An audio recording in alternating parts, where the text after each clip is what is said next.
Alright, Skills, you're going to love this segment. Hey friends, CT here.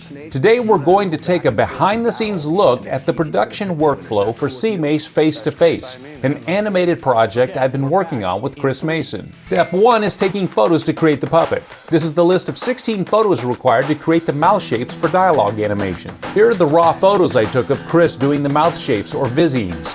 After doing a rough edit in Lightroom, I created a master PSD file in Photoshop. I cut out a master head layer and then add the visemes to individual layers on top to be called out in Character Animator. Here you can see me feathering the different mouth shapes for Chris's puppet. As you can see the work being done on Hal's puppet, you can tell his body has been shrunk slightly to help give a slightly disorienting look to suggest to the viewer that this is animation and not real life. While I was working on the puppets, Chris was recording with Hal on a mobile recording studio we put together. He sent me the files via Dropbox while they were on the road, and this is me using Audition to make the audio edits.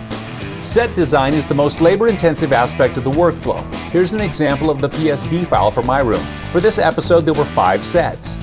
To design the sets, we took photos of all the contents we wanted in the room. These are the shots of the wall and desk items we shot at Chris's house.